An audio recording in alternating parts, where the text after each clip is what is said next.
नमस्कार, मैं doctor Akanksha Sharma, medical superintendent, Gauri Nandini Ayurveda multi speciality hospital Jaipur. आज का हमारा ये वीडियो है महिलाओं के लिए, खास उन्हीं के लिए डिजाइन किया गया है ताकि उन्हीं से संबंधित कुछ विषयों पर चर्चा की जा सके। बीइंग ए विमेन, हर महिला के लिए परिवार होता है, कामकाज होता है, परिवार की जिम्मेदारियां होती है और बच्चों की देखभाल होती है। इसी के बीच में वो अपनी हेल्थ पर प्रॉपर ध्यान नहीं दे पाती, अपने शरीर की आवाज नहीं सुन पाती।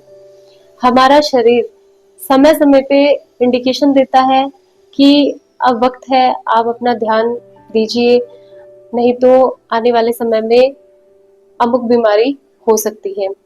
तो आज उन्हीं इंडिकेशंस पे चर्चा करने वाले हैं, उन्हीं सिम्टम्स पे आज हम डिस्कशन करने वाले हैं। इनमें सबसे कॉमन है अनियमित माहवारी, यानी कि इरेगुलर मेंस्ट्रुअल साइकिल। जनरली 21 दिन से लेकर के 35 दिन का जो टाइम पीरियड है वो आपका नॉर्मल कंसीडर किया जाता है। अगर 21 दिन से पहले पीरियड्स आ रहे हैं और 35 दिन के बाद यदि पीरियड्स आ रहे हैं तो वो इरेगुलर है। ऐसा साइकिल किसी किसी न किसी प्रॉब्लम में देखा जाता है जो कि आपके रिप्रोडक्टिव हेल्थ के डिस्टरबेंस को इंडिकेट करता है। दूसरा है आपका कॉमन सिम्टम है जो कि एक्सेसिव ब्लीडिंग होना या तो बहुत कम ब्लीडिंग होना। ये भी इंडिकेट करता है कि आप किसी न किसी गायनेकोलॉजिकल डिसऑर्डर से जूझ रहे हैं। जनरली 3 दिन से लेकर के 7 दिन तक ब्लीडिंग जो है वो सामान्य समझी जाती है। 3 दिन से कम यदि आपका मेंस्ट्रुअल साइकिल रह रहा है और 7 दिन से यदि ज्यादा रह रहा है तो वो भी इंडिकेट करता है किसी न किसी प्रॉब्लम को। तीसरा आता है अब नॉर्मल डिस्चार्ज रहना।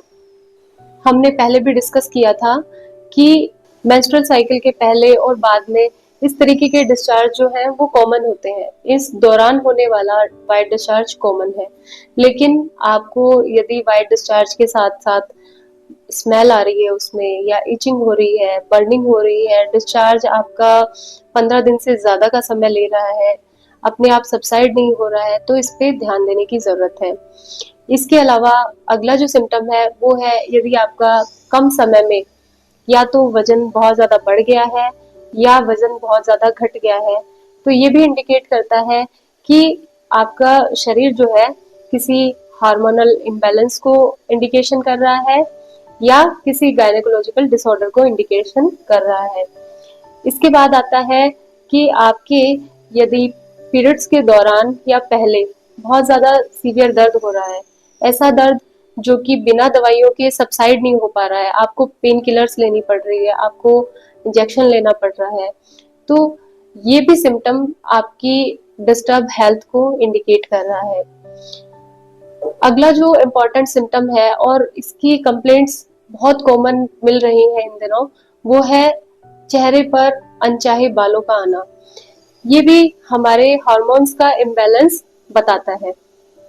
तो अगर आप ऐसे सिम्टम्स में से कोई सिम्टम महसूस कर रही हैं तो जरूरी है कि हमें हमारे नियरेस्ट गायनेकोलॉजिस्ट से संपर्क करना चाहिए, क्योंकि ये कुछ आम बीमारियों का इंडिकेशन हो सकते हैं, जैसे कि पॉलीसिस्टिक ओवरी सिंड्रोम जिसे पीसीओएस भी कहते हैं, या फाइब्रॉइड्स या एंडोमेट्रियोसिस, और बहुत सीवियर केसेस में सर्वाइकल कैंसर जैसी बीमारियों के भी शुरुआती लक्षण इस तरीके के हो सकते हैं। तो हमें हमारे गायनेकोलॉजिस्ट से, जिस पैथी में हम ट्रस्ट रखते हैं, मॉडर्न या आयुर्वेद, वहाँ विशेषज्ञ से हमें सलाह लेनी चाहिए, उसका इलाज समय पर शुरू करना चाहिए। क्योंकि अगर हमें समय रहते किसी भी लक्षण के बारे में पता चलता है तो उसका ट्रीटमेंट जो है वो आसान रहता है, प्लस आप सीवियरिटी की तरफ जाने से बच जाते हैं। योग, प्राणायाम, बैलेंस डाइट और संतुलित दिनचर्या को अपनाना चाहिए और अपने शरीर की आवाज को सुनना चाहिए, क्योंकि शरीर हमें इंडिकेशन देता है समय समय पे। इसलिए चुप रहना समाधान नहीं है, हेजिटेशन में रहना समाधान नहीं है। वक्त है खुद के लिए जागने का, खुद के लिए सोचने का, क्योंकि एक हेल्दी विमेन ही एक हेल्दी सोसाइटी की, एक हेल्दी परिवार की नींव होती है। इसलिए अपना ध्यान रखिए, अपनों का ध्यान रखिए आयुर्वेद के साथ।